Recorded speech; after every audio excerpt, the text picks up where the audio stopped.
Bienvenue sur Africa 24 dans cette nouvelle édition du 12-15. Voici les titres de l'actualité. L'état des lieux de la transition au Soudan du Sud. Un atelier en ce sens était organisé dans l'état de l'Équatoria central. Atelier organisé par la mission des Nations Unies au Soudan du Sud. La hausse des prix du caoutchouc en zone CEMAC, une augmentation observée par la Banque des États de l'Afrique centrale durant le 4e trimestre de l'année 2021. Et puis 146 millions de francs CFA pour mettre en œuvre des projets liés à la protection de l'environnement. C'est le montant estimé de subventions accordées par le programme des Nations Unies pour le développement en faveur de 9 organisations de la société civile au Togo. Mais tout d'abord, la libération des 4 militaires français opérant au sein de la MINUSCA en Centrafrique, arrêtés le 21 février à l'aéroport de Bangui.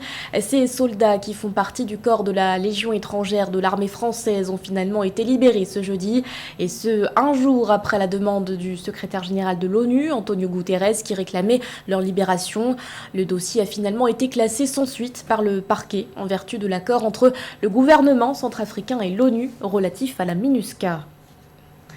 Quel bilan pour la transition politique au Soudan du Sud? La question était au cœur d'un atelier de 3 jours organisé par la mission des Nations Unies au Soudan du Sud dans l'état de l'Équatoria central. Un atelier où les participants se sont notamment penchés sur la résolution des conflits. Plus de précisions avec Graziella Chakunte. Où en est le Soudan du Sud sur le plan politique et sécuritaire? 2 ans après la formation d'un gouvernement de transition, l'heure est à un premier bilan.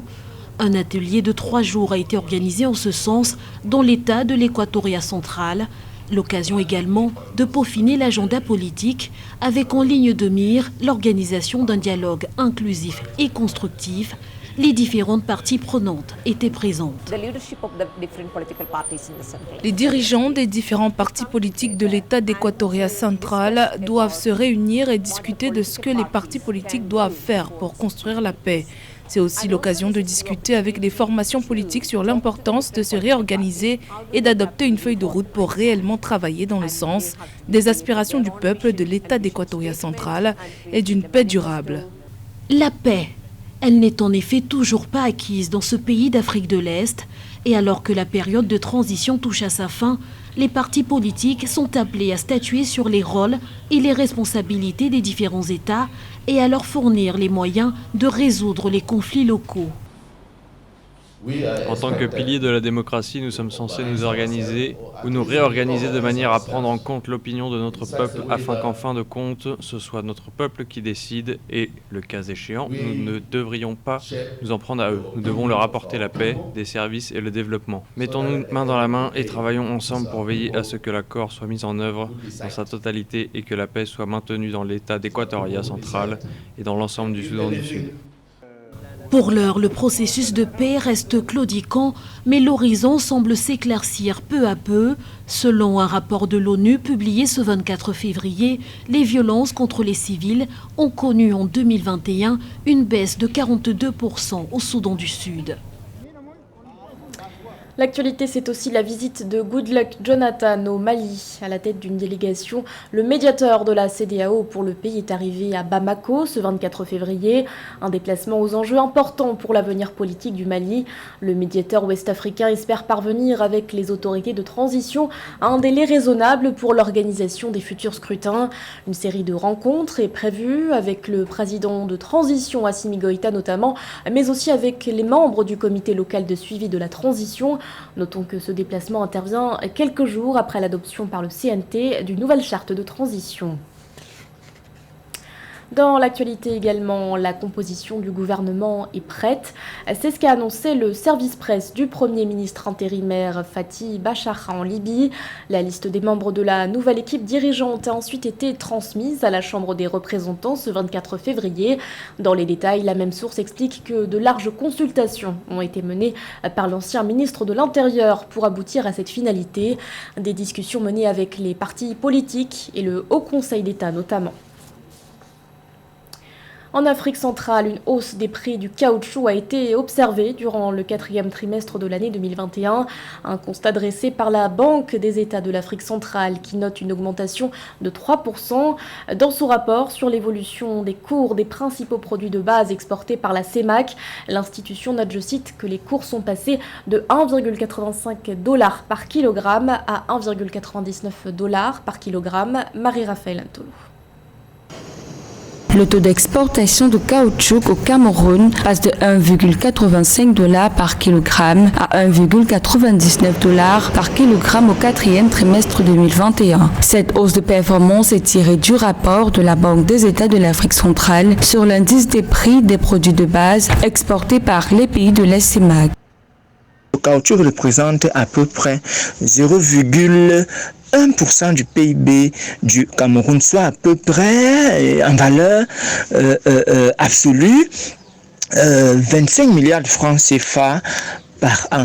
Et donc, ce n'est pas à négliger. Vous savez que l'une des zones où la production du caoutchouc est assez rentable et assez productive à avantage comparatif, c'est quand même la région de l'Est et peut-être une partie de la région du Sud. Selon des experts, les taux d'exportation de caoutchouc au Cameroun ont souvent été revus à la baisse en raison de l'influence des pays asiatiques sur le marché des exportations du caoutchouc. Il indique par ailleurs une chute de 15,4% des exportations de caoutchouc au niveau mondial au cours du 3e semestre 2021. Le Cameroun ne sort pas de l'auberge comparé aux autres pays des autres sous-régions. Vous savez, nous sommes grands exportateurs du caoutchouc à l'état brut en termes de matières premières. Selon la Banque des États de l'Afrique centrale, cette augmentation des prix du caoutchouc au 4e trimestre 2021 est principalement due au regain de la demande chinoise et des mauvaises perspectives de récolte en Malaisie. Dans le reste de l'actualité, une rencontre de haut niveau en Égypte. Ce 24 février, le ministre des Affaires étrangères, Sameh Choukri, a reçu le conseiller spécial du secrétaire général de l'ONU pour l'action climatique, Selwyn Hart. Au cœur de leur discussion, la prochaine COP27 qui se déroulera en novembre prochain à Sharm el-Sheikh. Un entretien qui intervient quelques jours après le lancement d'un groupe de travail conjoint entre l'Égypte et les États-Unis. Un groupe lancé en présence de John Kerry, l'envoyé spécial du président américain pour le climat. Au Togo, 9 organisations de la société civile ont bénéficié de subventions de la part du Programme des Nations Unies pour le développement. Cette enveloppe, estimée à 146 millions de francs CFA, financera des projets relatifs à la protection de l'environnement. Elle permettra notamment de créer un jardin botanique dans le canton de Niamtougou à Ménétchi. Le Programme des Nations Unies pour le développement PNUD a accordé au Togo un financement de 146 millions de francs CFA à 9 organisations de la société civile, entrant dans le cadre de la mise en œuvre du programme de microfinancement du Fonds pour l'environnement mondial. Ces projets retenus au thème d'un processus sélectif contribueront à soutenir les initiatives communautaires de conservation et d'utilisation durable des ressources naturelles. Il faut rappeler que ce programme a l'avantage d'appuyer des projets dits innovants ou qui s'inscrivent dans la droite ligne des politiques nationales sectorielles. C'est le cas des 9 projets actuellement retenus qui répondent à l'ambition du ministère de l'Environnement de verdir le Togo à coût de 1 milliard d'arbres au cours des 10 prochaines années. Entre autres attentes à l'issue du projet couvrant 24 mois, les bénéficiaires devront aménager et développer des activités agricoles, créer un jardin botanique et créer un bloc de 500 hectares de plantations améliorées d'anacarde. Ce programme mérite d'être loué. Néanmoins, le bailleur devra s'assurer que les initiatives et les actions contribuent à assurer effectivement un développement maîtrisé, durable au Togo. Pour ce faire, un bilan objectif doit être fait puisque selon les données, 122 projets ont déjà bénéficié de ce financement. Rappelons que le programme de microfinancement du Fonds pour l'environnement mondial est un mécanisme financier créé en 1992 et mis en œuvre par le PNUD dans l'optique de réduire les menaces environnementales mondiales par le financement des projets innovants des organisations de la société civile. L'actualité sportive à présent avec la 14e édition du Tour du Rwanda, une compétition auquel prennent part 19 équipes. Pour l'heure, le continent éprouve des difficultés à s'imposer. Seul Kate Main s'est distingué en remportant la 4e étape. Reportage de notre correspondant fraterne Nakai Senga. L'Érythréen Main Kent, qui joue pour l'équipe sud-africaine ProTouch, a remporté la 4e étape du Tour du Rwanda 2022 après avoir échappé à ses rivaux dans un sprint d'arrivée en solo ce mercredi 23 février. Il a parcouru une distance de 124 km en 3 heures 17 minutes et 40 secondes depuis Kigali jusqu'à Gicumbi au nord du Rwanda. Ce n'était pas une victoire facile. Tout d'abord, il a plu énormément et ça nous a gâché le moral. Et ensuite, je ne me sentais pas bien au niveau des jambes quand j'ai commencé la course. Nos adversaires nous mettaient beaucoup de pression, mais on a eu de la chance d'avoir un Rwandais dans notre équipe qui a fait un bon boulot de protection et cela a diminué la tension. À un certain moment, j'ai pu me dérober et c'est à cet écart qui m'a amené à la victoire. À seulement 3 secondes du vainqueur, Eric Muhoza est arrivé en 5e position et a été sacré meilleur coureur rwandais de l'étape. À la 13e place, il est également le meilleur rwandais sur le classement général, dirigé par le français Axel Laurence.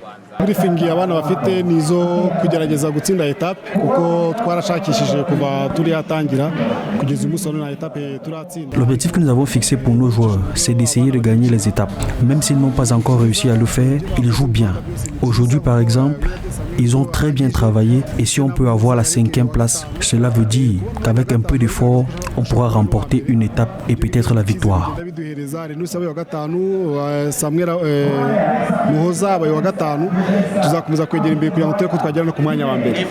La 14e édition du Tour cycliste du Rwanda se déroule au pays des 1000 collines du 20 au 27 février 2022. 2 équipes rwandaises font partie des 19 qui, tout en se disputant la victoire et dans une saison pluvieuse, offrent un beau spectacle aux Rwandais. Ce journal a été réalisé par l'ensemble de la rédaction. Merci de votre fidélité. L'actualité continue sur Africa 24.